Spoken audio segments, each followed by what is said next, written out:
आदर्श विद्या मंदिर द्वारा संचालित ऑनलाइन कक्षाओं में आप सभी का हार्दिक अभिनंदन है, स्वागत है। आज अपन कक्षा अष्टमी विषय हिंदी के पाठ संख्या 2 लाख की चूड़ियां के शेष भाग का अध्ययन करेंगे।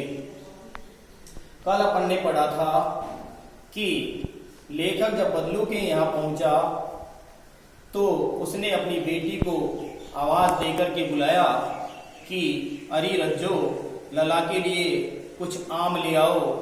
तो जब उसकी बेटी लेखक कामतानाथ जी के लिए आम लेकर आई तो लेखक ने कहा कि काका, इस वर्ष तो आम बहुत खाए हैं, आम की कोई आवश्यकता नहीं है।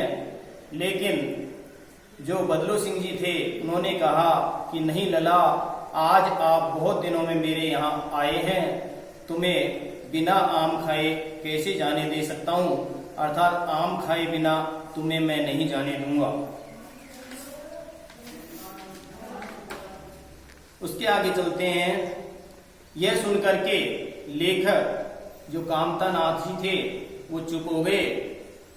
उन्हें वे दिन याद हुए जब वे मेरे लिए मलाई बचा कर रखते थे। लेखक को वो दिन याद आ गए जब बचपन में लेखक कामतानाथ जी बदलू के यहाँ जाते थे और बदलू के लिए बदलू जो थे वो कामतानाथ जी के लिए अपने गाय के दूध में से जो मलाई आती थी उसे बचा करके लेखक कामतानाथ जी के लिए रखते थे और जब वो वहां जाते थे तो उन्हें बड़े चाव से खिलाते थे। जब मलाई की याद आई तो कामतानाथ जी ने बदलू से गाय के बारे में भी जानकारी ली और कहा कि गाय तो अच्छी है ना काका, लेखक ने पूछते हुए कहा। तो बदलू ने उत्तर देते हुए कहा, गाय कहाँ है लला, 2 साल हुए बेच दी, अर्थात गाय को बेचे हुए 2 साल हो चुके हैं। अभी इस समय मेरे पास कोई गाय नहीं है, कहां से खिलाता, काम धंधा मेरा बंद हो चुका था, लाख की चूड़ियों को पहनना लोगों ने बंद कर दिया, इसलिए खरीदना बंद कर दिया, इसलिए काम धंधा रहा नहीं, इनकम रही नहीं, इसलिए गाय को कहां से खिलाता पिलाता, इसलिए गाय को मैंने 2 वर्ष पहले ही बेच दी है। इतने में रज्जो जो बदलू की बेटी थी वो अंदर से एक डलिया में, डलिया का अर्थ होता है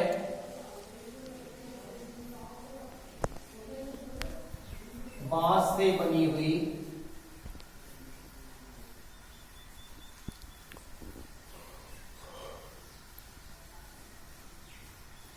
छोटी टोकरी,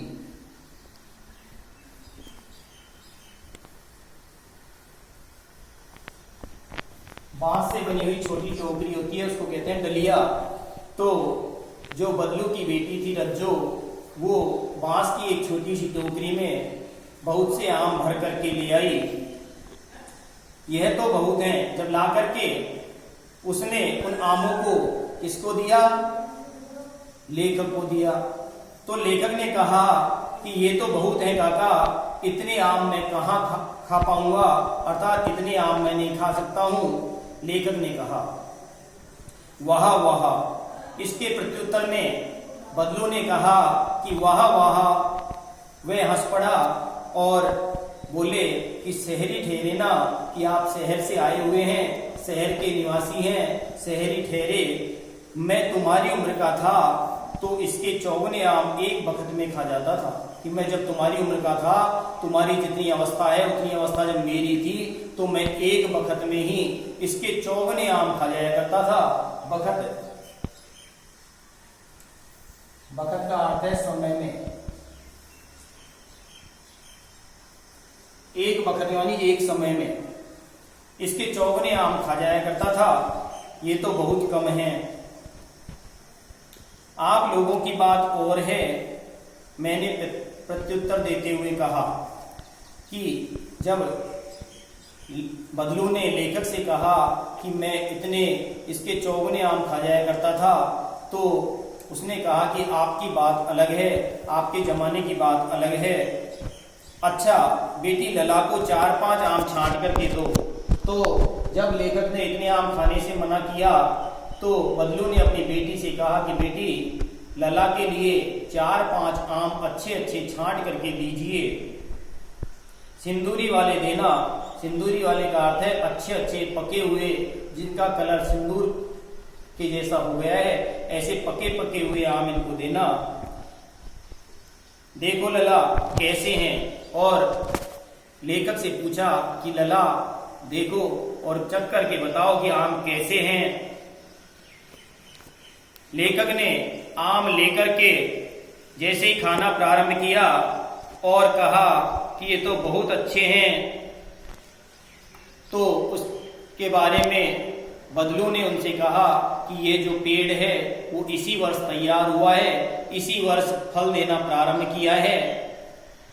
रज्जो ने 4-5 आम अंजुली में लेकर के, तो जो बदलू की बेटी थी रज्जो, उसने 4-5 आम अपनी अंजुली में लिए और अंजुली में लेकर के जब लेखक के आगे किए तो अचानक लेखक रज्जो की गोरी गोरी कलाइयों में लाख की चूड़ियां देख करके बड़ा प्रसन्न हुआ, और उसके हाथों में जो लाख की चूड़ियां पहनी हुई थी वो बहुत ही सुंदर लग रही थी, फब रही थी।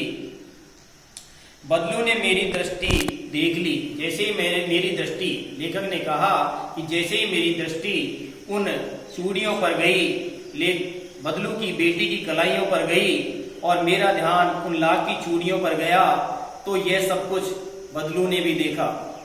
बदलू ने यह सब देख करके मेरी मन की इच्छा को भांप लिया और कहा कि मैंने अपने हाथों से यही लाख की चूड़ियों का अंतिम जोड़ा तैयार किया था, जो मेरी बेटी के हाथ में पहना हुआ है, और ये जोड़ा मैंने तैयार तो जमींदार साहब की बेटी की विवाह पर उससे देने के लिए किया था, लेकिन जब जमींदार साहब इस जोड़े को मेरे पास खरीदने के लिए आए तो मुझे इसके बदले में 10 आने पैसे दे रहे थे।